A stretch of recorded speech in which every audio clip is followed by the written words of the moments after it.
మనం లైవ్ లోకి వెళ్ళే ముందర నాకు ఒక చిన్న డౌట్ ఉంది. సో మీరు చేసేది ప్లాస్మా థెరపీ. నాకు తెలిసినంత వరకు ప్రాణ స్టార్ట్ చేసి 3 years అవుతుంది. అప్పట్లో పెద్దగా ఇలాంటి ట్రీట్మెంట్స్ ఎవరు చేసేవాళ్ళు కాదు. ఇప్పుడు చాలా మంది చేస్తున్నారు. కానీ వాళ్ళెవరికి సాధ్యం కానంత సక్సెస్ రేట్ మీకెలా సాధ్యమైంది?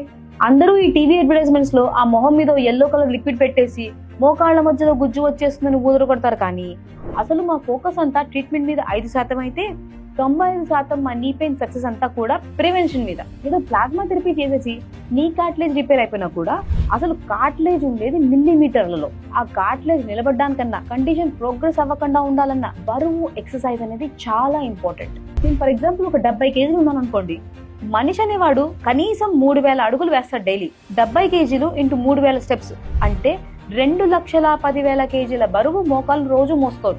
ఆ కార్టిలేజ్ ఫటాఫట్ అరిగిపోతూ ఉంటుంది. అండ్ చాలా మంది పెద్దవాళ్ళు నీ సపోర్టర్స్ వేసుకుంటారు. అది నీ జాయింట్ కి వెచ్చదనాన్ని, సపోర్ట్ ని ఇస్తుంది. మీ quadriceps, hamstrings, calves and hips బలంగా ఉండడం చాలా చాలా ఇంపార్టెంట్. అందుకే మా దగ్గర ఇంటర్నేషనల్లీ సర్టిఫైడ్ స్పెషలిస్టులు కేవలం నీ ఎక్సర్సైజ్ కి మాత్రమే ఉంటారు. ఏదో కాళ్ళని వెనక్కి ముందుకి ఊపించేసి పంపించారు. అలాగా ఒక డాక్టర్, ఒక డైటీషియన్, ఒక ట్రైనర్, ఒక ఫిజియోథెరపిస్ట్ కలిసి పనిచేస్తే వచ్చే రిజల్ట్ ఏదో ఈ ప్లాస్మా థెరపీ ఇంజెక్షన్ చేస్తే రాదు.